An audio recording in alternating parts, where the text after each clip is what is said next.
Dans ce nouvel épisode de Dynamique locale. Aujourd'hui, on parle d'un sujet qui peut toucher n'importe qui, la bataille culture genevoise foot ou hockey.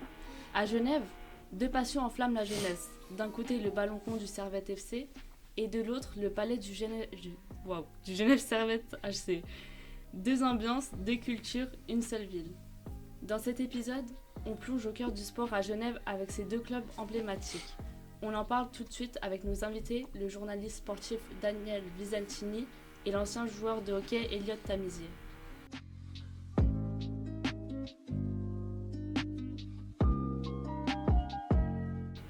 Salut à tous et bienvenue dans ce nouvel épisode du podcast Dynamique locale. Ce sont des jeunes apprentis de commerce à Genève qui sont aux manettes. Ici, on parle de sujets en lien avec notre formation ou nos passions. Aujourd'hui, on parle de la bataille culture des Genevois, le foot ou le hockey. Un sujet qui nous concerne tous, nous les jeunes qui vivons ces ambiances dans les stades ou les patinoires. Juste avant qu'on commence, n'hésitez pas à vous abonner à nos réseaux sociaux en lien dessous. On est présent et actif sur Spotify, YouTube, TikTok et Instagram. Suivez-nous. Donc pour en discuter, nous avons le grand plaisir de recevoir Daniel Visentini, journaliste et spécialiste sportif à la Tribune de Genève, 24 heures le matin dimanche, et juré pour le Ballon d'Or 2025. À côté de lui, nous avons Elliot Tamizier, ancien joueur de hockey qui a évolué dans différents clubs, dont le Genève Futur et qui a été capitaine en U17 Elite. Durant 15 ans, il a conjugué vie sportive et études, ayant obtenu son CFC d'employé de commerce en 2021. Bienvenue à vous deux. Merci, bonjour. Nous allons parler avec eux d'identité culturelle, de médiatisation, de supporters et d'ambiance, de coûts, de retombées locales, ainsi que de la place du sport féminin. Tout un programme. Alors, est-ce que vous êtes prêts ? On est prêt. Ok, super. Donc Elliot, je vais vous poser la première question. Vous venez du hockey. Comment avez-vous choisi ce sport quand vous étiez enfant ? Alors moi c'était assez évident, en fait toute ma famille faisait du hockey. Okay. Donc mon père notamment qui jouait aussi, qui avait joué au Genève Servette. Ensuite c'était mon grand frère qui a aussi joué, on a joué aussi plusieurs fois dans la même équipe. On a 2 ans d'écart donc on a joué aussi en U20 ensemble. Et du coup naturellement je me suis orienté vers le hockey sur glace dès que j'avais... je crois 5 ans, quelque chose comme ça. Donc ça a été très naturel, ça s'est fait comme ça dès que j'étais enfant. Donc voilà, c'était pas vraiment un choix, c'était plus... C'était logique. Ouais, voilà, c'était logique. Exactement. Est-ce que vous avez déjà pratiqué du foot Vous avez vraiment fait que du hockey J'ai vraiment fait que du hockey, j'ai fait des camps d'été de foot 1 ou 2 fois à Champel. Et ça s'est bien passé ? Ouais, ça s'est bien passé, c'était cool. Mais moi, je savais que voilà, c'était vraiment le hockey, c'était ça que je voulais faire. Et par contre, je suis un grand amateur de foot, je vais jouer avec mes amis aussi de temps en temps au foot. Mais pour le pratiquer de manière plus sérieuse, je savais que c'était le hockey. Okay. Et Daniel, est-ce que vous avez pratiqué du foot ou du hockey ? Oui, du football, pas du hockey, jamais. Mais football, oui, dès l'âge de 6 ans, école de foot au Grand Lancy. Et puis après, on monte avec l'âge dans les catégories. Et j'ai toujours fait du foot, beaucoup. J'ai fait aussi du ski, énormément. Et voilà, ça se mariait bien. Et puis c'est un peu comme ça que je me suis amené... que tout s'est amené pour aller en direction du métier que je pratique aujourd'hui, parce que j'ai toujours adoré le sport. Ok, donc aujourd'hui, vous êtes journaliste sportif aux tribunes de Genève, c'est ça ? À la tribune de Genève, ouais. Ok, super. Donc on va parler des images et identités culturelles. Au-delà des matchs, chaque sport véhicule une image. Daniel, selon vous, en quoi les identités du Servette FC et du GSHC se distinguent-elles malgré leur appartenance commune au groupe Servette ? Alors effectivement, depuis Servette a été sauvé de la faillite Servette FC en 2015, et puis Genève Servette a été sauvé de la faillite, lui, en 2018, les 2 fois par la même entité, à savoir la Fondation 1890, qui est elle-même dotée par une grande fondation genevoise qui s'appelle la Fondation Hans Wilsdorf. C'est pas le seul partenaire dans la Maison Grenat, mais c'est quand même un partenaire essentiel qui a considérablement aidé à sauver les 2 club phare du canton. Alors, j'ai entendu avant dans la petite présentation foot ou hockey. Je crois qu'il faut le conjuguer différemment maintenant. Peut-être foot et hockey. Bien sûr qu'il y a des différences qui sont assez nettes entre le football et le hockey, entre les personnes qui aiment le foot et les personnes qui aiment le hockey, entre les ultras du foot et les ultras du hockey. Néanmoins, on a là 2 clubs phares du canton, chacun avec une histoire. L'un qui est en train de s'écrire aujourd'hui, qui s'appelle le Genève Servette, qui a été champion pour la première fois champion de Suisse pour la première fois il n'y a pas si longtemps, champion d'Europe aussi, et Servette qui a un historique beaucoup plus grand. Il y a une confrontation, il y a des obédiences qui vont plus vers l'un que vers l'autre. Néanmoins, c'est quand même 2 clubs phares du canton et il faut les conjuguer ensemble, pas forcément les opposer. Ok, merci beaucoup. Elliot, si vous deviez décrire la culture du foot genevois en quelques mots, ce serait quoi ? En quelques mots, je sais pas vraiment, mais je sais que voilà, je l'ai vécu aussi moi quand j'étais à l'école, quand j'étais au cycle ou ensuite à l'école de commerce. C'est vrai que le foot c'est vraiment le sport numéro 1, même si oui, c'est vrai que le Genève Servette a quand même une grande place à Genève. Je pense que dans le milieu des jeunes d'aujourd'hui, je pense que le foot c'est vraiment le sport numéro 1 sans débat. Et donc ouais, je dirais ça, je dirais que le foot c'est vraiment plus omniprésent que le hockey encore. Et donc du hockey ? Il y a quand même une grande communauté du hockey à Genève et je pense qu'aujourd'hui c'est aussi il y a les 2 clubs qui sont vraiment, c'est les 2 clubs phares de Genève. Je pense que sur ces 3-4 dernières années, c'est vrai que le Genève Servette Hockey Club a été vraiment le grand club, je pense, genevois de ces 3-4 dernières années. Donc je ne saurais pas vraiment comment décrire la culture du hockey, mais ouais, le Genève Servette, en tout cas, sur ces dernières années, je pense qu'ils ont été le club genevois phare. Merci. Daniel, comment ces 2 identités reflètent la diversité culturelle de Genève ? De différentes manières. Pour rebondir sur ce que vient de dire Elliot, effectivement, Genève Servette a pris une place que Servette a laissée vacante. Servette, en 2005, c'était une faillite. Le club a survécu grâce à son association, autrement dit à ses jeunes, l'Académie Grenat, et a remonté les échelons patiemment. Mais ça a été très compliqué. En 2012, il y a eu une presque faillite avec Majid Pichiar qui avait repris le club sans avoir l'intention d'y injecter suffisamment d'argent pour le faire vivre. En 2015, quand en 2012, c'est Yukenek qui venait du hockey d'ailleurs, et qui reprend aussi les destinées du Servette FC en 2012, ça se passe très mal pendant 3 ans, et en 2015, Servette est à nouveau au bord de la faillite. Ça signifie que Genève Servette a eu les coups des franches pour s'imposer au premier plan à Genève en étant en première division du hockey suisse et a pris une place que Servette ne pouvait plus prendre parce qu'il jouait au début des années 2005-2006 en première ligue. Ensuite, il a beaucoup joué en Challenge League.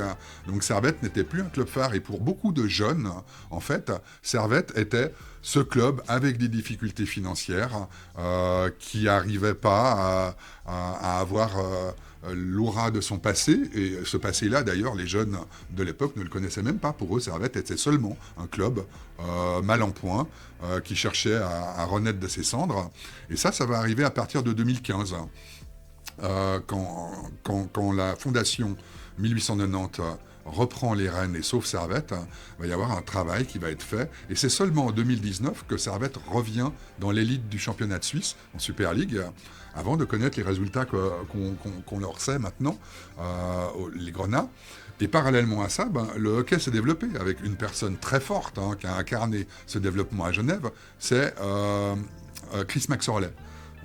Et il y a toute une culture qui s'est créée autour de ça. Il y a eu un pub Maxorley, même si ça a heurté des sensibilités à gauche et à droite. Il y a eu aussi tout un entertainment autour du hockey qui s'est créé avec des loges spéciales et ça a drainé un autre public que pour le foot, très populaire toujours le foot. Et les deux existent, ils cohabitent un peu différemment. Ils ne sont pas forcément très très nombreux, ceux qui font foot et hockey chez les supporters. Mais il y a moyen d'exister à deux dans cet espace-là.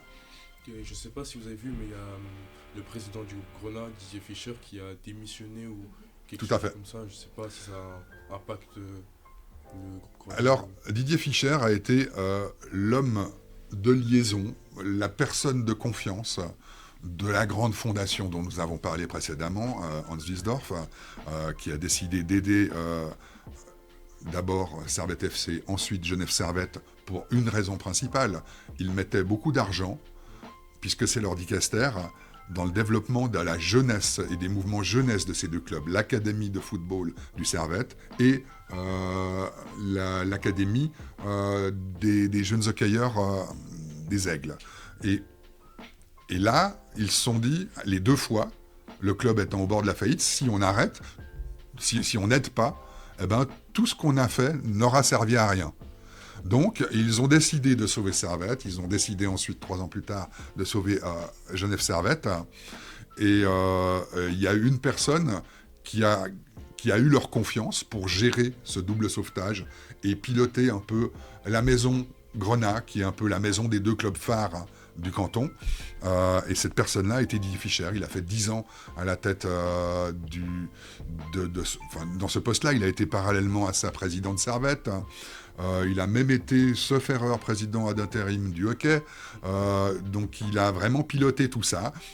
Il y a eu des bonnes choses, il y en a eu d'autres qu'on peut critiquer. Néanmoins, il a été l'homme de la situation et qui a aidé à ce que à la fois Genève Servette et Servette puissent repartir vers les sommets. Okay. Elliot, pensez-vous que le hockey a une meilleure ou une autre image que le foot? Et pourquoi? Je pense pas qu'elle ait une meilleure image. Je pense que, comme on a dit avant, les deux clubs, c'est vraiment deux clubs, les deux grands clubs de Genève. Et comme disait Daniel avant, c'est vrai que le Genève Servette, là, sur ces quelques dernières années, a profité un peu du fait que le Servette FC soit un peu plus bas, en fait, pour rebondir, pour se proclamer comme le grand club de Genève. Et je me suis perdu. Mais c'était quoi la question des bases? Je me suis perdu dans mes explications. Pensez-vous que le hockey a une meilleure ou une autre image Image. que le foot? Ouais. Oui, donc je pense qu'ils ont une image complémentaire. Comme maintenant il y a le groupe aussi, le groupe Grenat, qui oui a toujours deux images foot et hockey qui sont distinctes, mais je pense que les gens de plus en plus s'identifient quand même les deux clubs comme un peu le même club, aussi avec le rugby et le Servette des filles, le chinois. Et donc je pense qu'ils ont une image différente, mais quand même aussi complémentaire grâce au groupe Grenat, qui je pense quand même les réunit un petit peu depuis quelques années. Je sais pas s'ils ont un réseau social sur Instagram, groupe Grenat. C'est pas le groupe, les clubs, Ouais. les clubs ont chacun leur entité et ils mettent en avant leur culture. C'est marrant de voir les cultures qui sont différentes, parce que la culture foot, c'est une culture très européenne. Le championnat, il y a un relégué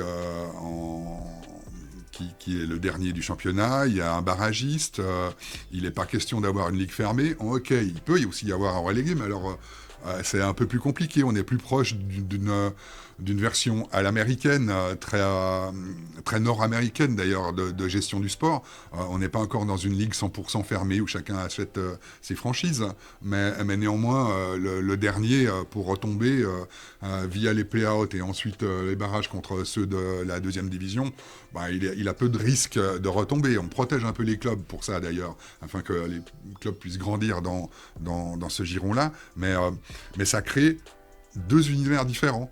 En football, on a parlé dernièrement, c'est assez curieux, de play-off, puisqu'on cherchait une nouvelle formule. Et on se disait, tiens, ça pourrait être sympa, regardez comme ça marche au hockey, les play-offs, ça crée de l'enthousiasme, etc. Tout ça. Ça a été balayé immédiatement, ce n'est pas dans la culture du foot.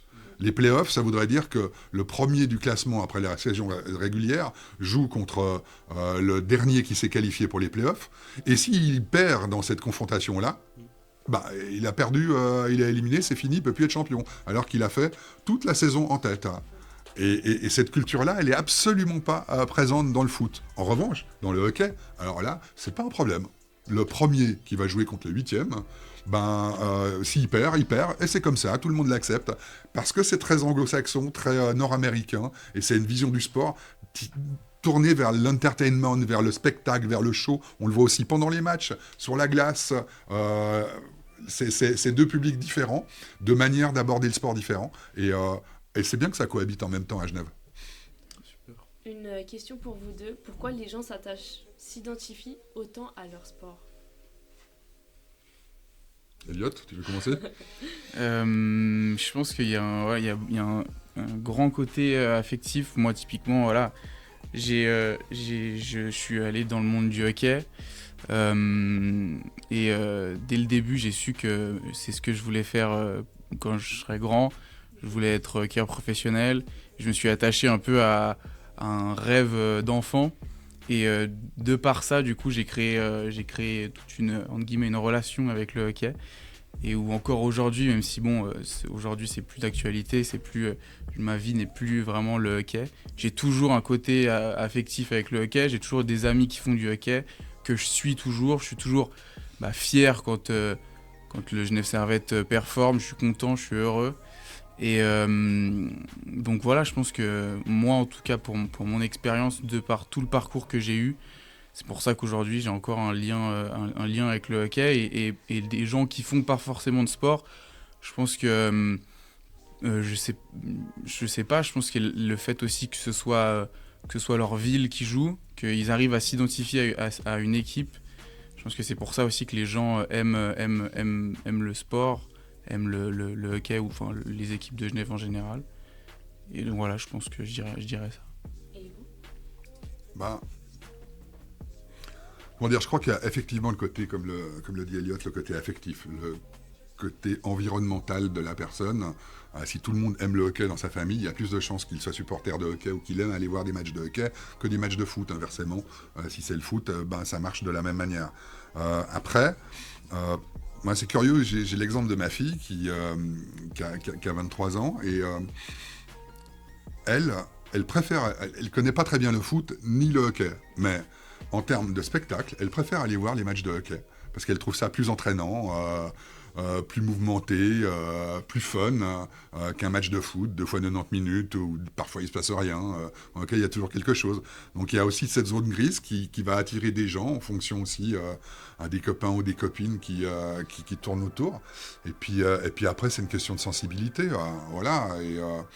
Et les choses se définissent sans doute comme ça.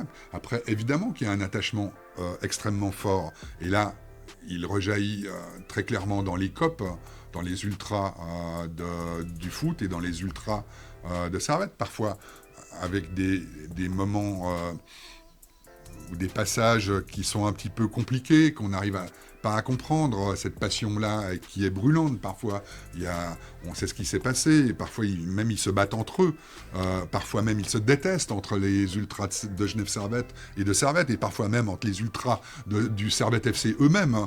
Donc il y a des débordements comme ça, qu'on peut condamner, qu'on peut ne pas comprendre. Puis il y a aussi une ferveur incroyable autour de ça.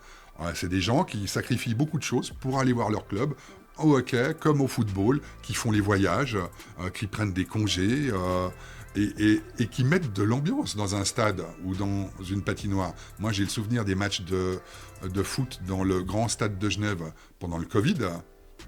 Je vous assure que c'était une ambiance de mort. Il n'y avait pas de cop, personne qui chantait. Il n'y avait que les journalistes et les joueurs, plus le staff. C'est pas la même chose. Les ultras sont aussi partie prenante du mouvement sport à Genève. Ok, merci. Et pensez-vous que le Servette FC et le GSHC projettent des images de marques assez distinctes pour séduire les sponsors différents ? Par exemple, Tudor qui sponsorise le GSHC ? C'est pour vous deux. Je pense que le Genève Servette aussi joue un peu avec la proximité qu'ils ont avec la fondation Hans Wilsdorf notamment. Et donc aussi le fait que, je ne sais pas si c'est lié, que l'usine de Rolex soit à côté, donc Tudor aussi. peut-être qu'il joue un peu de cette proximité, je sais pas vraiment. Et aujourd'hui, voilà, le hockey en général en Suisse, c'est vrai que ça devient, depuis quelques années, ça devient quand même un grand business qui peut ramener aussi beaucoup de sponsors et tout. Donc je pense que oui, il rejette une image de marque qui est quand même très très forte et qui je pense, ne cesse de grandir un peu aussi depuis ces dernières années, et donc leur ramène aussi des partenaires comme Tudor. Merci. Ouais, c'est le cas aussi en foot. Actuellement, c'est MSC, donc les croisières sur le maillot de Servette. Et en marge de ça, avec le soutien, il y a plus que Hans Wilsdorf, donc autrement dit Rolex, qui soutient le mouvement de Genève Servette et du Servette FC. Il y a d'autres partenaires qui sont venus. Ils ont été convaincus par une chose, le sérieux, bien évidemment, de la maison qui était au départ au soutien de Servette, puis de Genève Servette, la fondation Hans Wilsdorf, autrement dit Rolex, encore une fois. Mais ils ont été aussi convaincus parce que il y a un travail de fond qui s'est mis en place dans les deux clubs, avec un chemin qui se trace, et avec la volonté de créer quelque chose autour des deux clubs phares. Et ça a attiré des nouveaux partenaires qui mettent de l'argent maintenant pour aider le sport à Genève. Et puis après, les clubs se démènent aussi. Servette FC est assez précurseur dans ce domaine, notamment sur les réseaux sociaux, avec beaucoup d'interventions, de trucs très sympas, avec le réseau de rappeurs ou de musique urbaine à Genève, avec des coups d'éclat, avec Booba qui porte le maillot du Servette FC, par exemple, des choses comme ça. Et ça contribue à véhiculer une image, une marque, et aussi un attachement. Moi, j'ai le souvenir du début des années 2000, quand Servette commençait à aller mal. Il était impensable de voir des jeunes se balader dans les rues de Genève, ou même en soirée, ou même en train de jouer au foot dans un parc, avec le maillot de Servette FC. Pourtant, maintenant, c'est devenu à nouveau quelque chose de hype. C'est bien, maintenant Servette, on ose de nouveau porter les couleurs. Ça, c'est un grand changement, et c'est un travail derrière tout ça, évidemment. Ok, donc passons à la médiatisation et la visibilité. Daniel, y a-t-il une différence en termes de couverture médiatique entre ces deux sports à Genève ? Ouais, dans l'absolu, il ne devrait pas y en avoir, mais après, on est obligé de faire des choix. La saison de foot et la saison de hockey, puisque culturellement c'est un peu différent, le foot et le hockey, sont deux choses différentes. En hockey, bien évidemment, il va y avoir plus de 50 matchs qui vont déterminer le classement, qui va présider aux playoffs. 50 matchs avec genre 3 matchs par semaine ou 2 matchs de suite, comme régulièrement, un respect pour les hockeyeurs d'ailleurs, mais ça veut dire que si on veut être présent tout le temps, c'est très compliqué, donc on est obligé de faire un peu des choix. On essaye de ne pas les minimiser, et puis après, on regarde aussi, et c'est un peu trivial, mais c'est la réalité, les taux de lecture. Et les taux de lecture, alors régulièrement, Servette FC attire plus de lecteurs que Genève Servette. C'est un peu malheureux, mais en même temps, quand Genève Servette est champion de Suisse ou champion d'Europe en Ligue des Champions, évidemment qu'il y a un engouement incroyable. Donc on essaye de s'adapter sans léser l'un ni l'autre, sachant que et Servette FC et Genève Servette, s'ils s'estiment lésés, vont dire « mais dis donc, pourquoi vous n'en faites pas plus pour nous, etc. etc. » Alors on fait attention. Quand il s'agit de choisir entre un match du Servette FC et un match du GSHC, comment se fait la décision ? On ne choisit pas, en fait. Si Genève Servette joue à domicile, il y aura toujours quelqu'un qui sera sur place. Par exemple, quand il y a un grand événement, par exemple, s'il y a Servette contre un grand club d'Europe qui va jouer un match de hockey. Des fois, il y a des matchs en même temps. Ah, d'accord. Ça arrive parfois quand il y a des matchs de Coupe de Suisse ou de championnat. Parce que pour les grands matchs européens, par exemple, quand Servette FC reçoit Chelsea ou la Roma, ou des clubs comme ça en Coupe d'Europe, là, par anticipation, il y a des discours et des contacts qui se font entre les deux clubs, les deux entités, pour ne pas arriver à avoir cette confrontation au même moment de 2 matchs qui se disputeraient au même moment. Ça arrive parce que parfois c'est inéluctable et en dépit de toutes les bonnes volontés, c'est pas possible de changer l'horaire. Mais le plus souvent, c'est le cas et parfois même, il y a, puisque c'est la même maison qui détient les 2 clubs, parfois même il y a des synergies. Par exemple, on dit le match est décalé à 14h à Servette, et puis s'il y a un match de Genève-Servette plus tard, un billet pour les 2, vous pouvez rentrer dans les 2. Il y a parfois des opérations comme ça qui se créent, c'est pas tout le temps, mais ma foi, ça existe aussi. Ok, et Elliot, en tant que joueur de hockey, avez-vous l'impression que le hockey est moins mis en avant que le foot par la presse ? J'en ai pas vraiment l'impression. Je lis pas vraiment tout ce qui est articles de presse sur le sport. Je regarde à la télé, typiquement Sport Dimanche, j'ai pas l'impression que le foot soit plus mis en avant que le hockey. Même sur les réseaux sociaux, j'ai pas non plus l'impression qu'il y ait plus de travail qui est fait sur le foot que sur le hockey. Donc moi, de ma vision, j'ai pas l'impression, non. Ok. Et pour vous deux, avec l'influence des réseaux sociaux, lequel de ces sports est le mieux armé pour séduire le public futur ? Ouais, ça, c'est compliqué de se projeter dans le futur comme ça. Je crois qu'il y a un moment donné, Servette a pris un peu d'avance sur le plan des réseaux sociaux, le Servette FC, avec vraiment une politique très sympa, très gouailleuse, un peu esprit de Genève, avec un peu de provoque parfois, avec beaucoup d'humour souvent. Et Genève-Servette s'y met aussi maintenant, mais les choses font que Servette a peut-être pris un peu d'avance en foot sur le hockey, avec une belle équipe de com autour de ce club pour séduire un peu la jeunesse genevoise. Et ça se voit d'ailleurs justement, comme on en parlait avant, avec les rappeurs qui chantent des chansons pour Servette d'ailleurs, qui posent quand Servette a un nouveau maillot.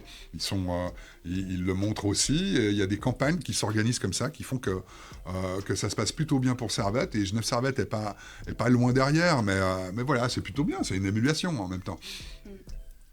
Ok, donc les supporters et l'ambiance. Donc j'ai une question pour vous deux. Le Servette FC joue principalement pendant les belles saisons, alors que le GSHC évolue surtout en hiver. Selon vous, cette différence de calendrier influence-t-elle la présence des supporters, leur motivation ou la façon dont ils suivent leur équipe ? Moi, je crois pas. En plus, le Genève-Servette, il joue à l'intérieur. La patinoire elle est à l'intérieur, donc je pense pas que ce soit un frein pour le temps. Je pense pas que ce soit un frein pour les gens. Je pense que même en plus de ça, peut-être que les gens en hiver, ils se disent qu'aller à la patinoire, parce que mine de rien, en fait, c'est vrai que pendant les soirs de match, il fait chaud à la patinoire. Okay. Donc je pense pas que ce soit un frein de le temps pour aller voir un match de hockey. Et par contre, c'est vrai que pour le foot, je pense que c'est quand même plus sympa d'aller le voir quand il fait chaud. Mais sinon, en globalité, je crois pas que ça ait un impact pour un sport ou un autre. Ça a un impact peut-être sur le foot davantage que sur le hockey, comme le disait à mot couvert Elliot, mais en foot, je veux dire bien sûr que ça se joue dans la belle période, mais en fait le championnat de Suisse recommence assez tard par rapport aux autres championnats, et puis surtout, par exemple, là on va jouer jusqu'au 20 décembre. Le dernier match du Servette FC, ce sera le 20 décembre à Bâle, et la reprise aura lieu le 15 janvier. Donc on ne peut pas dire que Servette FC et le football en Suisse escamotent la période la plus froide. Et ça a une influence. Par exemple, là, il y avait Young Boys qui venait. Il y a eu moins de 10 000 spectateurs dimanche pour un match pourtant spectaculaire, avec un 4-4 à l'arrivée. On ne peut pas savoir le score à l'avance, bien sûr.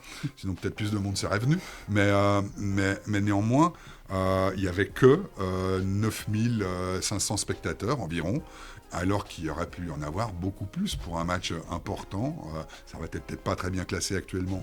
Il essaye de remonter, d'accord, mais néanmoins, le froid impacte beaucoup plus le football que le hockey. Et c'est pas comme si Servette jouait systématiquement en été. Voilà, un dimanche à 14h, en plus, c'est pas très simple, hein, parfois. Daniel, en termes d'ambiance, comment comparer une soirée au Stade de Genève et une soirée au Vernet? Alors, en les comparons pas. parce que c'est pas, ça n'a rien à voir, en fait. Moi, j'ai vécu les deux pour mon métier. Et le hockey, c'est très rythmé. Le hockey, c'est martelé, il y a le match qui s'arrête, il y a de la musique qui intervient, il y a du spectacle, il y a plein de petites choses d'animation qui font que on est dans une expérience un peu immersive.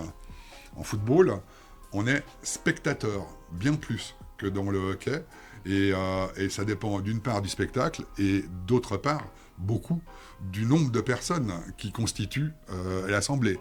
Et en dépit parfois de tous les efforts fournis par les ultras du Servette FC avec leur chant pour animer tout ça, un Servette Thun devant 5000 personnes, c'est pas la même chose qu'un Servette Lausanne devant 17 000 personnes. Alors voilà, c'est dans ce sens-là où la différence existe. Elliot, allez-vous parfois voir des matchs de foot? Très peu, je crois que je suis allé... je suis aussi allé quand il y avait les grands soirs de Champions League ou de qualification en Champions League. Et sinon, je crois que des matchs de Super League, j'en ai vu peut-être 3, c'est vrai, pas beaucoup. Okay. Et quelle différence ressent-on dans l'ambiance? Du coup, moi, les matchs que j'ai vus, c'était des matchs où il y avait relativement beaucoup de spectateurs. Donc l'ambiance était quand même bien. Mais c'est vrai que du coup, j'imagine que c'est pas tous les matchs qui sont comme ça. Les matchs de Super League, le peu que j'en ai vu, c'est vrai qu'il n'y avait pas beaucoup de spectateurs. Enfin, bien qu'il y en ait beaucoup, c'est vrai que de par la grandeur du stade, on a l'impression qu'il n'y a pas grand monde. Donc ça peut faire une ambiance qui est assez froide. Alors que du coup, au Vernet, la plupart des matchs, comme il y a beaucoup moins de place, que c'est fermé, que ça, du coup, c'est vrai que ça crée une ambiance qui est quand même beaucoup plus chaude, on a l'impression qu'il y a beaucoup plus d'ambiance. Donc, c'est vrai que des expériences que j'ai eues, je suis allé à la finale de Ligue nationale, je suis allé à la finale aussi de la Champions League, et c'est vrai que c'était deux ambiances qui étaient incroyables. Et de par le fait que du coup c'est aussi plus petit, que du coup c'est beaucoup plus vite rempli, on entend beaucoup plus les supporters, je pense. Et donc je pense que voilà, la différence est quand même conséquente. C'est sûr que quand on va voir le match de la finale et un match de Ajoie, c'est pas la même chose. Non, c'est pas la même chose du tout, non. Oui, c'est vrai, il y a aussi une différence dans les petits matchs, disons, les Genève-Ajoie, les Genève-Cloton qui ont moins d'importance et qui suscitent moins d'intérêt. Je pense qu'en globalité, il y a quand même une ambiance qui est plus importante que les petits matchs du Servette FC. Ah ouais. Mais ça joue aussi de par la configuration des choses. Ouais, il y a besoin de moins de personnes pour créer une vraie ambiance dans une patinoire relativement petite qui a un maximum d'accueil de 7900 places. Donc voilà, il faudra voir maintenant la transition avec la future patinoire au trèfle blanc. On va aborder ce sujet. Bon, je sais très bien, alors je ne brûle pas la politesse. Mais il y a de toute façon à Genève, quelque part, quelque chose de l'ordre de l'événementiel chez le public. Pour la finale du championnat, tout le monde voulait s'arracher les billets, était prêt à payer des centaines de francs pour voir le dernier match contre Bienne. Ligue des Champions, la même chose. Les gros matchs de play-off, pareil. Et puis parfois, en saison régulière, un Genève Servette contre une équipe comme Ambri Piotta, ça va drainer à peine 5000 personnes. Et ce sera un peu plus confidentiel.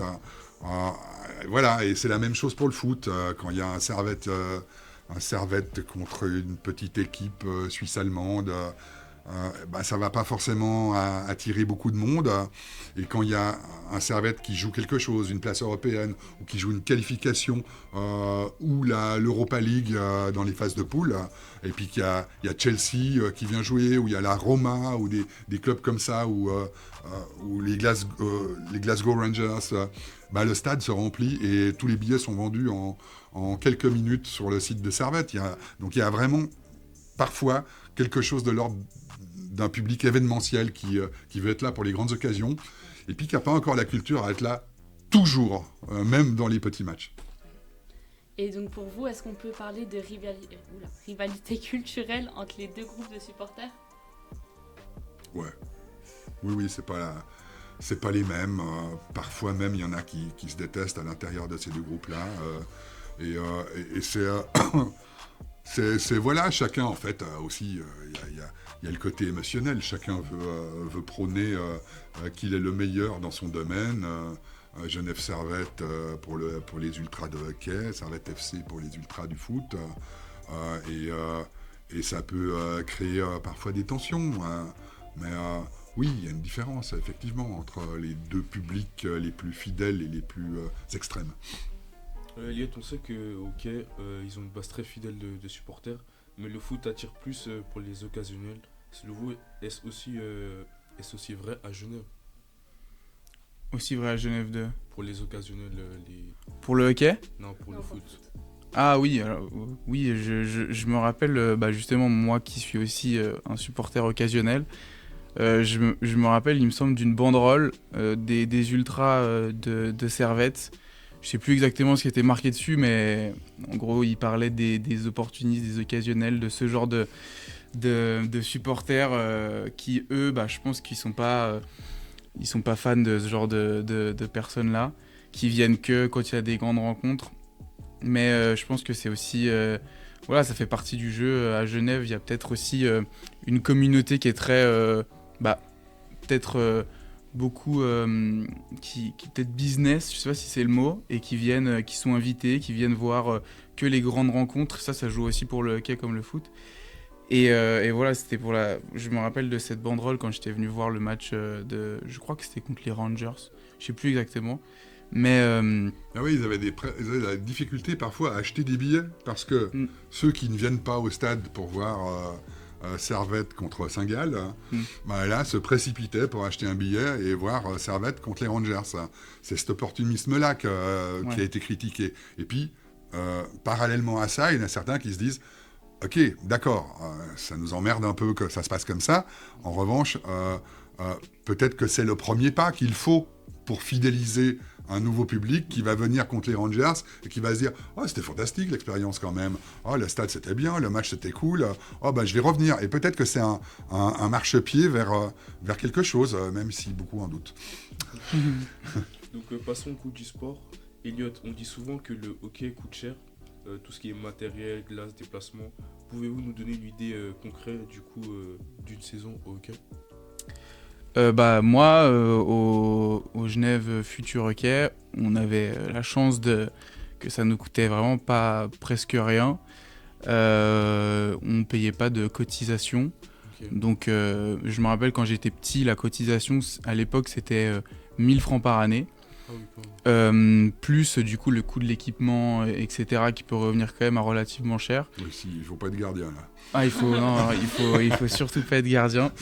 En plus que du coup là aussi il fallait venir par ses propres moyens au match, au tournoi, etc. Donc quand on est petit et si on joue pas dans un niveau élite à Genève, je pense que ça peut coûter vraiment très cher. Je sais pas les cotisations dans les autres clubs, mais en tout cas à l'époque Genève c'était 1000. Je pense que le coût d'un équipement quand on est petit, ça peut être... quand on commence le hockey, ça peut être dans les 500 francs. Et puis quand on est plus grand, je pense que mon équipement, quand j'ai fini le hockey, il devait coûter plus de 3000 francs, je pense. Parce que du coup, on doit aussi avoir... les choses en double. Si jamais par exemple une canne, si on casse une canne, on doit avoir plusieurs cannes, et donc ça fait que ça représente quand même un gros coût quand même, ouais. Et pour vous, selon vous, est-ce que ça décourage des jeunes ou même les parents de payer tout ça à commencer ce sport, le hockey ? Je pense que oui. Je me rappelle avoir eu des amis au cycle d'orientation qui m'avaient dit que quand ils étaient petits, ils avaient voulu faire du hockey. Malheureusement, ils n'avaient pas forcément les moyens de le faire, que leurs parents ne pouvaient pas leur offrir du matériel, tout ça. Moi, j'ai eu de la chance que voilà, c'était le sport que j'ai toujours voulu faire et que mes parents aussi, du coup, avaient... Il y avait un budget hockey dans la famille. Il y avait du coup un budget hockey, ouais. Et ils comprenaient comme mon père, il était passé aussi. À l'époque, ça devait sûrement coûter moins cher, mais je pense que c'était tout aussi un budget. Donc oui, il y avait moi et mon frère en plus, mais nos parents ont fait en sorte qu'on puisse le faire. Ça, c'est l'avantage du foot sur le hockey. Un sacré budget quand le même. foot, Ouais, un sacré budget. ça coûte pas cher. C'est ça. Et Bah, puis, c'est pour ça et puis le foot, en plus, pour son développement, et c'est pas pour rien que c'est le sport universel, il n'y a même pas besoin d'un terrain. Il suffit d'un bout d'herbe, même d'un bout de béton. Le football de rue, c'est ça.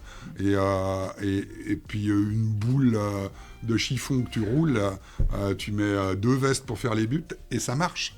Ça fonctionne. Tout le monde a fait ça. Le hockey, ma foi, même si tu as envie de jouer au hockey, il faut une glace. elle est où la glace, hein, voilà. Après, C'est un peu embêtant, voilà. Le uni-hockey, je crois. Oui, il y a Bon, du c'est pas- hockey. c'est pas la même chose. C'est pas vraiment la même chose, mais oui, ça se ressemble. Et du coup, pour vous, Daniel, on remarque que les places pour les matchs du GSHC sont à peu près 27 francs debout et environ 60 francs ou plus place assise. Et pour le foot, c'est de 18 à 25 francs environ. C'est des prix assez différents. Qu'est-ce qui explique cette différence ? Il y a toujours le côté populaire du foot, hein, ma foi. Et il n'y a pas tout l'entertainment autour. On n'est pas dans une patinoire fermée. Il n'y a pas un spectacle autre que le match qui va avoir lieu. Et c'est par atavisme. C'est comme ça en foot. Il faut que ce soit populaire. Et parfois, même quand les Servette FC a essayé d'adapter avec une billetterie à prix dynamique. Autrement dit, plus tu prends le billet tôt, moins tu l'as cher, plus tu le prends tard, plus tu vas le payer cher. Ça a soulevé un vent de colère chez certains qui trouvaient ça pas très bien. Et le foot a cette idée d'un spectacle qui ne doit pas coûter trop cher pour rester populaire et rester à la portée de tout le monde. Le hockey fait attention aussi à ça, mais on voit que ce qui se passe pendant les playoffs, le prix, sauf pour les abonnés, hein, mais le prix du billet, saison régulière ou playoff, et plus on avance dans les playoffs, plus il monte. Donc on s'adapte à ça, hein, c'est ça ? C'est vrai. Donc j'ai une question pour vous deux. Selon vous, est-ce que cette différence de prix des billets influence le type de public et des jeunes qui pratiquent ces sports à Genève ? Bah, niveau prix, déjà. Oui, pour bien sûr que payer les un prix. billet de hockey, faut déjà avoir l'argent. C'est plus Alors, accessible le foot que le hockey. je crois quand même que dans les tribunes, dans les gradins, derrière les buts, c'est pas si élevé que ça. C'est peut-être un petit peu plus C'est que... 30 francs. C'est combien ? 30 francs. Voilà, c'est un petit peu plus que pour... avec les prix étudiants, je ne sais pas combien ça fait exactement, mais... 25. Hein ? 25 seulement, d'accord, ok. Mais voilà, oui, c'est un budget, et c'est un peu plus cher que le foot. Et peut-être que ça influence, après ça influence surtout ceux qui prennent les tribunes latérales, et puis qui veulent être soit dans les skybox, ou dans la tribune en face, où là c'est un coût un peu plus important, mais ça existe aussi en foot. Dans la tribune principale, les billets sont bien plus chers que derrière les buts, dans la tribune nord, ou même en face, la tribune est. Donc voilà, le but du jeu, ça doit quand même être que chacun puisse y trouver son compte. Ok, mais par exemple, moi qui vais presque tout le temps au match de hockey, là où je vais, au parterre nord, je vois beaucoup plus de personnes plus âgées que moi, donc adultes, que de jeunes qui ont mon âge. Vous pensez pas que ça a un impact sur ça ? Même les ultras de Genève Servette sont âgés. Sans doute. Après, c'est pas évident de s'impliquer. Alors, vous le faites, vous êtes présent à beaucoup de matchs du Genève Servette. J'ose espérer que vous avez pris un abonnement. Hein. Bon, bah voilà. Alors, avec l'abonnement, le coût de revient est quand même sérieusement divisé. Et puis ça ouvre une porte d'entrée à un prix modique, ou en tout cas abordable. Mais après, il y a plein de choses autour. Il faut vivre l'événement, il faut être présent 2 ou 3 fois par semaine le soir, quand il y a des matchs à Genève. Je ne sais pas si vous vous déplacez à l'extérieur, mais c'est aussi un investissement à ce niveau-là. Alors effectivement, il faut tout compter et voir si économiquement c'est viable, mais voilà, c'est sans doute un critère, oui. Elliot, pensez-vous que les clubs font des efforts pour rendre le sport plus accessible au hockey?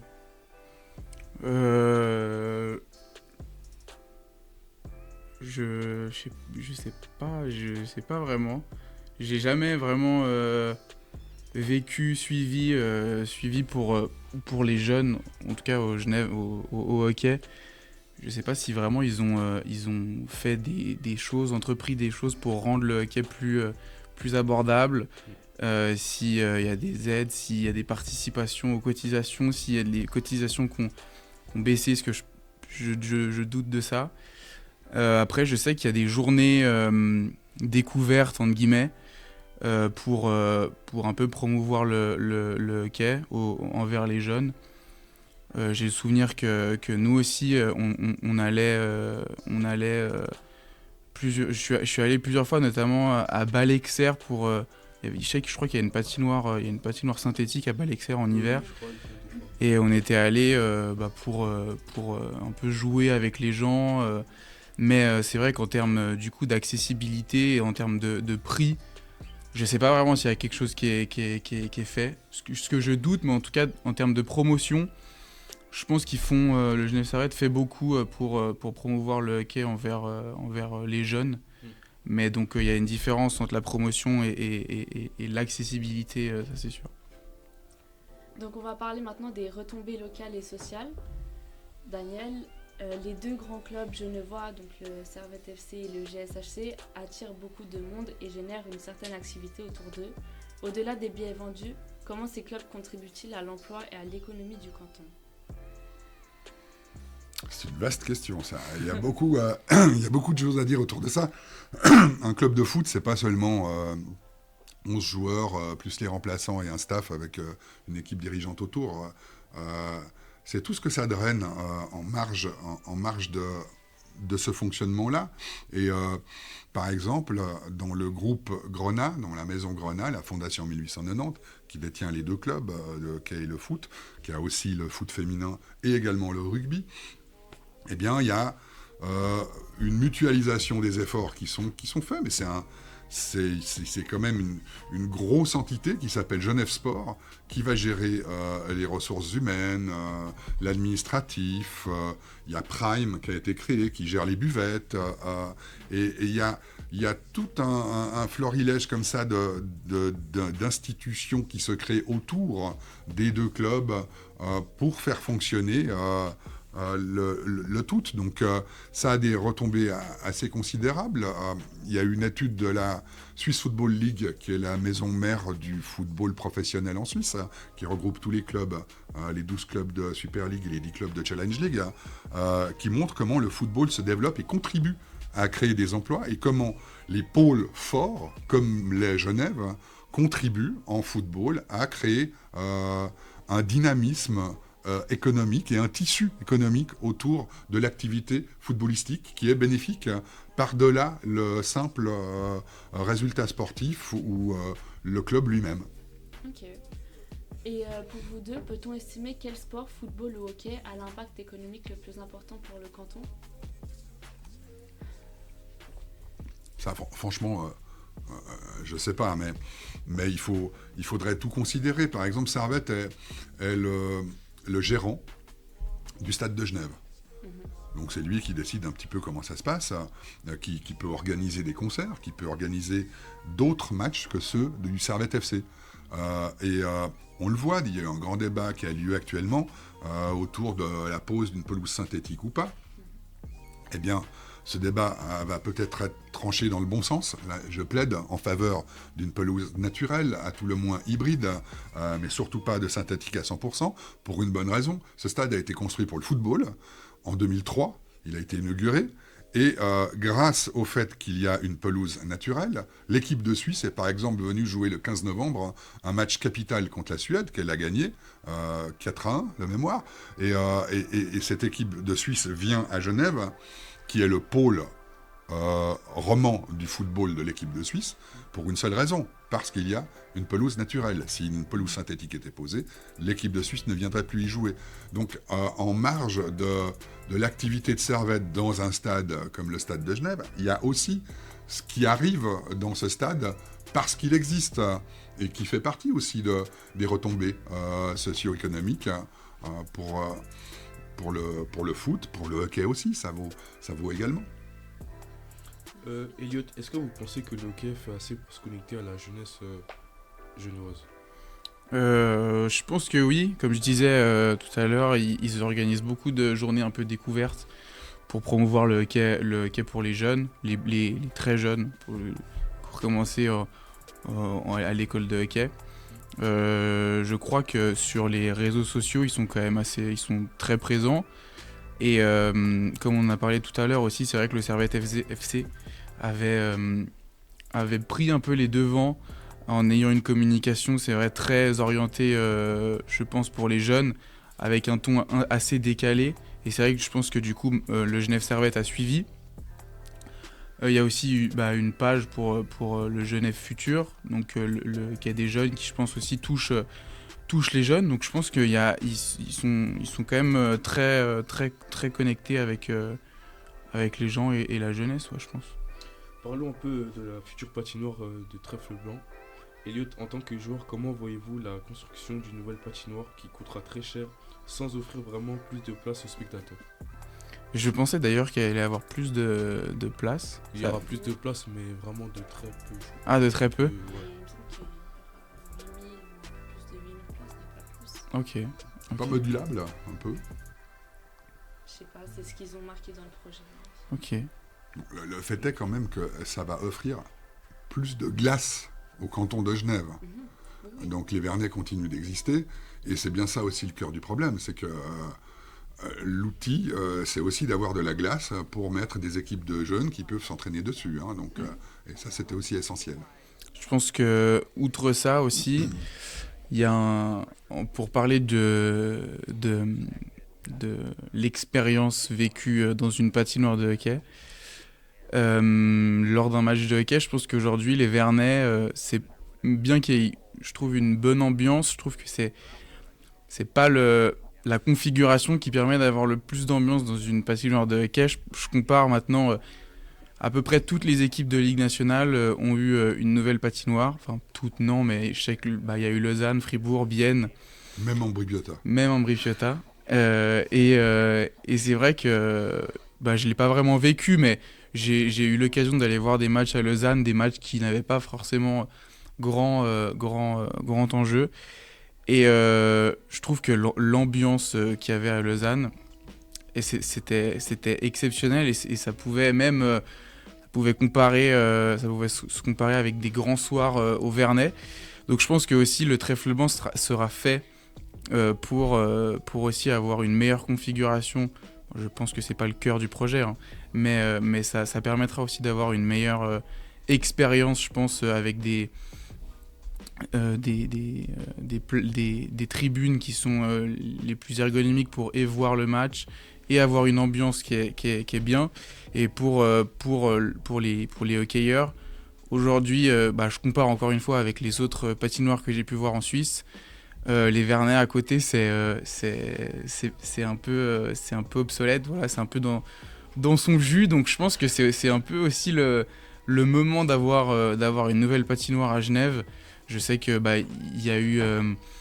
ils ont été champions de Suisse, champions d'Europe. Donc je pense que pour un club avec aussi des ambitions comme le Genève Servette, c'est aussi important d'avoir une patinoire qui reflète ça. Oui, c'est plus qu'important, c'est même essentiel. Genève, quand même, doit avoir une patinoire digne d'une équipe de hockey qui a été championne de Suisse, qui a été championne d'Europe. Et c'est un outil qui doit exister pour faire vivre le hockey à Genève.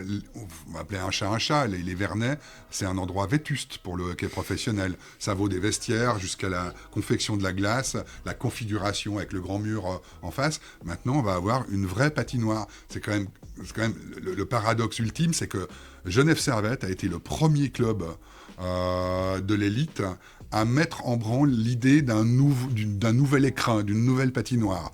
On parle du début des années 2000, donc il y a plus de 20 ans. Et elle est la dernière équipe maintenant qui va voir cette enceinte surgir de terre au Trèfle-Banc à partir de 2030.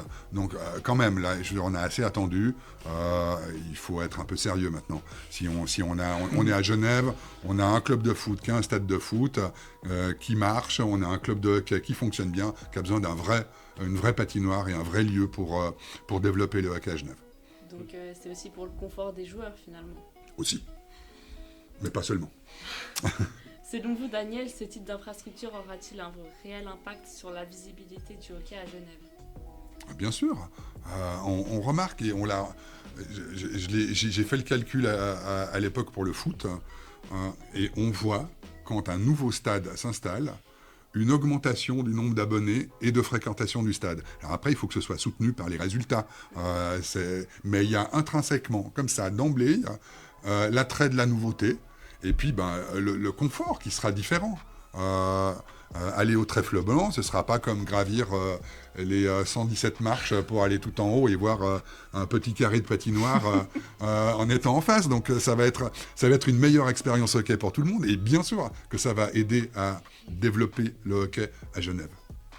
Et pour vous deux, pensez-vous que ce genre d'investissement servira d'abord aux joueurs, aux spectateurs ou à l'image du club ? Bon, vous avez déjà un peu répondu à cette question, mais Aux trois. Aux trois, je pense aussi, ouais. Ok, donc voilà un sujet qui fait débat, une touche des sports féminins. J'ai une question pour vous deux. Selon vous, quels sont les défis pour les femmes qui pratiquent le foot ou le hockey ? Au hockey, c'est vrai que je crois que l'équipe de Genève de hockey des filles sont pas dans un niveau très élevé, si je dis pas de bêtises. Donc je pense que en tant que fille qui joue à Genève et qui a envie de faire du hockey son métier, il n'y a pas trop le choix que de partir de Genève, malheureusement. Et même en Suisse, je sais pas si... Je crois qu'aujourd'hui c'est un bon niveau, mais je pense que pour le développement des filles, il y a l'écart entre la Suisse et par exemple l'Amérique du Nord est encore vraiment immense. Pour les garçons aussi, mais c'est quand même moins... On peut très bien se développer en Suisse pour le hockey. Et pour les filles, alors en Suisse, je pense que oui, mais c'est vrai qu'à Genève, malheureusement, je crois que c'est pas ce qu'il y a de mieux. Et donc voilà, s'il y a, je pense, un challenge un peu pour les hockeyeuses genevoises, ce serait ça. Le défi, en fait, il existe tant pour les hockeyeuses que pour les footballeuses. C'est le défi du professionnalisme, quelque part. Parce que c'est l'objectif ultime de se dire, on pratique un sport, on s'investit autant que les garçons, donc on aimerait avoir la même crédibilité d'une part, la même visibilité d'autre part. Alors après, les mêmes salaires, tout ça est fonction, en fait, de l'intérêt qui est porté au sport que tu pratiques. Je veux dire, celui qui fait lanceur de poids ne demande pas comment il peut devenir lanceur de poids professionnel. Il va une fois aux Jeux Olympiques tous les 4 ans s'il fait partie des bons, et c'est tout. Le footballeur, ma foi, lui, oui, va gagner énormément d'argent en étant professionnel. Le hockeyeur aussi, dans l'élite du hockey suisse. Mais pour les filles, maintenant, le défi, et on l'a vu, il a existé avec l'Euro 2025 qui s'est tenu en Suisse avec des matchs à Genève. Il y a eu une formidable caisse de résonance. Ouais, ça a plutôt bien marché. Qu'est-ce qu'on en fait maintenant ? C'est l'héritage de tout ça. Alors on essaie de construire au foot, et on doit le faire aussi au hockey, pour qu'il y ait des vraies structures. Mais les vraies structures, c'est quoi ? C'est d'avoir des vestiaires pour les filles. Les filles ne peuvent pas se changer au même endroit que les garçons. Et là, on est à la traîne de manière considérable. Les filles du Servette FC, qui ont été championnes de Suisse, qui ont joué la Ligue des Champions contre Chelsea, sont allées en Angleterre. C'est un autre monde, c'est une autre planète. Les filles qui jouent à Chelsea sont professionnelles. Les Servettiennes, non. Il faut aussi drainer après les jeunes footballeuses dans la région de Genève et des environs. Et tout ça, c'est un travail de fond qui doit exister et qui doit s'inscrire sur un chemin, mais est-ce que ce chemin est-ce que c'est une utopie ou pas d'avoir un championnat 100% professionnel chez les filles en Suisse? C'est l'objectif à viser. Pour l'instant, c'est pas encore le cas, il faut le reconnaître. Daniel, comment expliquer que le hockey féminin ne bénéficie pas du même engouement que le football féminin? Avez-vous par exemple déjà couvert un match de hockey féminin et si non, pourquoi? J'avoue, mais à coup de pas, j'ai pas couvert de match de hockey féminin.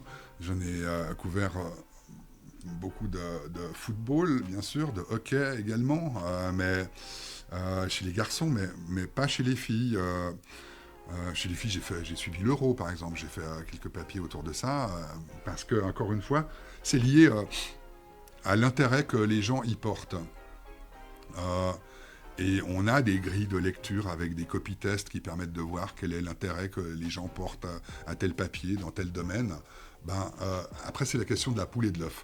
Est-ce que parce qu'on va suivre un match de football féminin, les gens vont le lire, ou alors c'est parce que les gens vont suivre un match de foot féminin qu'il faut écrire dessus? C'est difficile de trouver le juste milieu. Le football féminin en Suisse progresse, y compris dans les gradins. Il y a des événements qui sont organisés maintenant et des décisions qui ont été prises au lendemain de l'Euro dans le cadre de Legacy, dans l'héritage que doit laisser l'Euro 2025 en Suisse, où on oblige les clubs à faire jouer les filles dans le stade, dans le grand stade, ce qui n'est pas le cas partout, afin de promouvoir un petit peu le football féminin. Il y a des efforts qui sont faits et il y a encore beaucoup d'efforts à faire, pour tout dire, oui. Et Elliot, est-ce que vous connaissez ou suivez le hockey féminin à Genève? Non. Comme je disais, le hockey féminin à Genève, je crois qu'elles sont pas dans un niveau, dans le top niveau. Je dirais qu'elles sont en 3e division peut-être. Et c'est vrai que voilà, je suis pas du tout, non. Et que pourrait-on faire pour que le hockey féminin gagne en visibilité et en pratiquante? Peut-être typiquement pour le Genève Servette, essayer de promouvoir eux directement. Je sais pas si ça se fait déjà ou pas, j'ai pas le souvenir, peut-être que oui, sur leurs réseaux sociaux, d'inviter les jeunes filles qui sont sensibles au hockey, qui ont une envie peut-être de jouer au hockey, de les inviter pour des journées découvertes, immersives, en tant que ou ne serait-ce que essayer de jouer au hockey. Et donc je sais pas, j'ai pas le souvenir en tout cas que ça a été fait, peut-être que ça a été fait, mais je pense que ce serait déjà un premier pas pour promouvoir le hockey féminin pour les femmes. Peut-être que la nouvelle patinoire va y contribuer, ça va offrir plus de temps de glace, et le temps de glace, c'est ce qui coûte le plus cher et qui est le plus difficile à gérer pour un club de hockey. Avec seulement la patinoire des Vernets et son extérieur, c'est pas simple de caser toutes les équipes juniors du mouvement futur, ils sont beaucoup chez les garçons.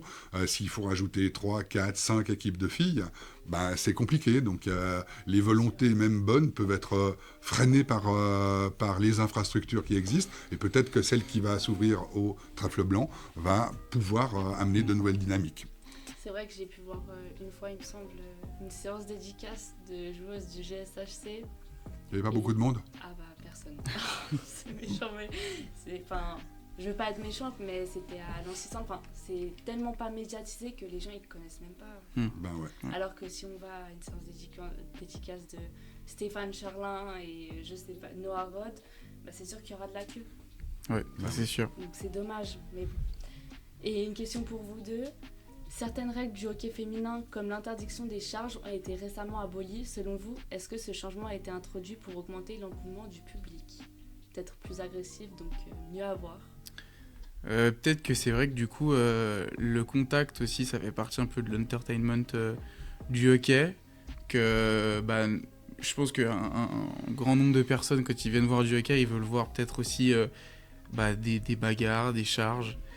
Après, concernant le hockey féminin, je sais pas trop si ça a été fait pour ça.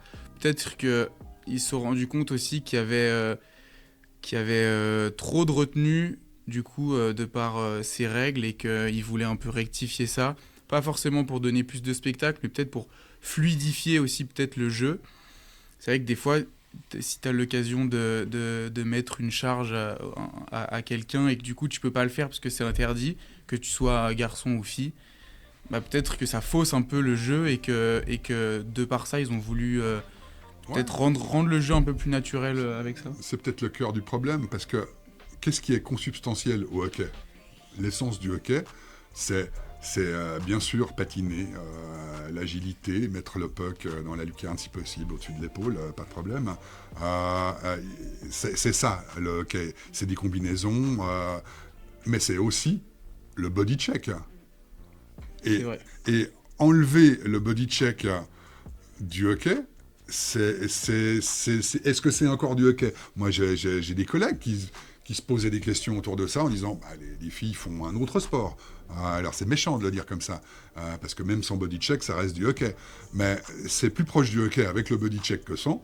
Et puis ma foi, avec les protections actuelles qui peuvent exister, je crois que les filles sont pas en sucre non plus. Donc moi, ça me dérange pas, et je trouve plutôt bien que les body checks soient autorisés désormais. C'est pas pour que ça ressemble aux garçons, mais c'est pour que ça ressemble au hockey. On verra si le nombre de public augmente du coup. Ouais, on verra. Donc passons au dernier sujet, le futur des cultures sportives genevoises. Elliot, si vous deviez faire découvrir Genève à quelqu'un par le sport, vous l'emmènerez voir un match de foot ou plutôt de hockey ? Question très difficile. Je pense que j'emmènerais voir un match de hockey. Déjà comme Daniel disait, c'est vrai que au hockey, il y a presque tout un show en fait. Outre le match de hockey, c'est vrai qu'il y a une ambiance qui est vraiment qui est super. Et je pense aussi que outre le show, si on parle que de sport, je trouve personnellement plus intéressant, bien que je sois un grand fan de foot, je trouve plus intéressant de regarder un match de hockey qu'un match de foot. Il se passe quand même beaucoup plus de choses pendant un match de hockey. Aujourd'hui, au foot, c'est vrai qu'hier, il y a eu quand même 4-4 entre Servette et Young Boys. Mais j'ai l'impression que depuis quelques années, c'est quand même de plus en plus rare de voir des résultats comme ça au foot, et que le jeu est... Je suis pas spécialiste de foot, mais que le jeu est peut-être de plus en plus fermé et moins intéressant à regarder. Et que je trouve que je ressens pas du tout ça au hockey, que vraiment regarder un match de hockey, qu'on connaisse le hockey ou non, je trouve que c'est quand même très intéressant. Donc pour tout ça, je dirais que j'emmènerais quand même voir un match de hockey. Daniel, quelle est votre plus grande espérance pour l'avenir du sport et des jeunes sportifs à Genève ? Bien, que les choses aillent dans le bon sens.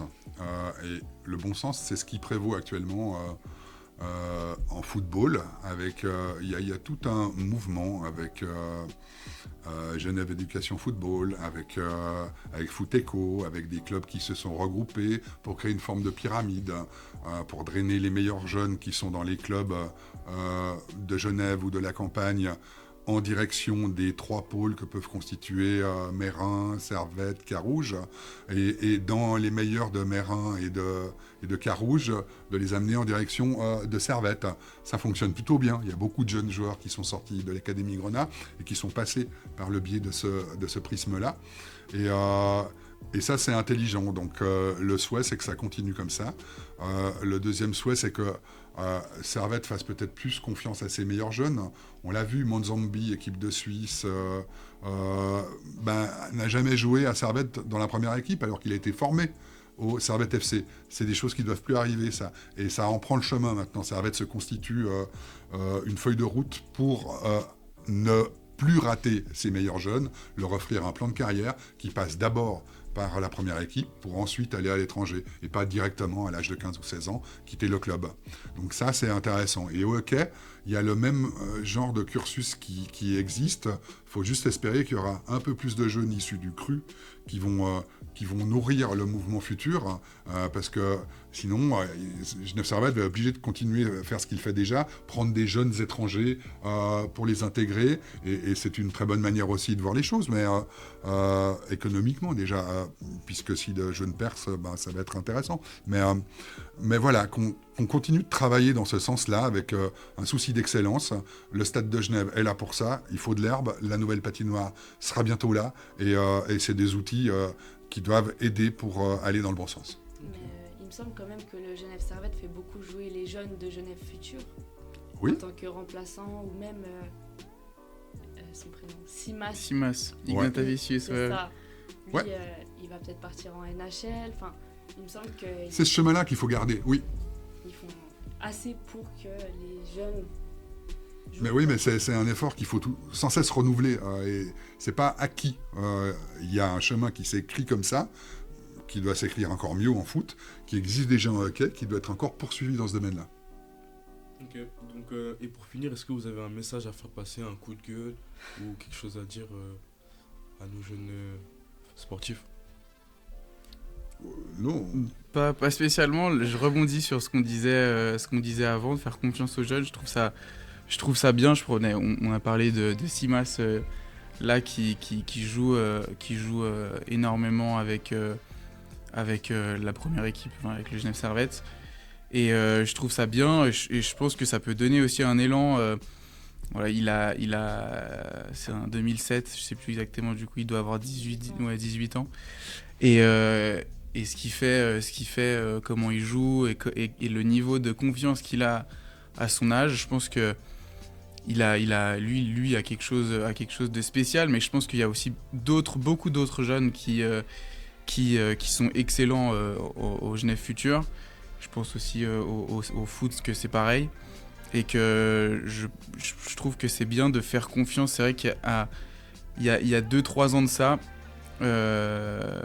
toutes les équipes, il y avait une comparaison du nombre de minutes jouées par des juniors en Ligue nationale, et Genève Servette était la seule équipe qui avait pas 0 mais moins de 100 minutes, et comparé avec toutes les autres équipes qui avaient énormément de jeunes qui jouaient. Et peut-être que ça faisait aussi référence peut-être aux mauvaises performances qu'il y avait au sein de la formation des U20. Mais depuis 1 ou 2 ans, je pense qu'il y a une nouvelle dynamique qui fait qu'il y a encore beaucoup plus de jeunes qui jouent avec la première équipe, et ça, je pense que c'est super, et qu'il faut continuer là-dessus. Et parce que je pense que ça démotive aussi beaucoup quand on voit que dans d'autres clubs, par exemple, il y a des jeunes qui jouent, et à Genève, à l'époque, c'était pas le cas, aujourd'hui c'est le cas. Et donc voilà, je pense qu'il faut qu'il faut continuer sur ce... C'est ça le défi ultime, et ça concerne tant Servette que Genève Servette, c'est de montrer qu'on peut faire confiance aux jeunes conformes tout en visant le sommet du classement.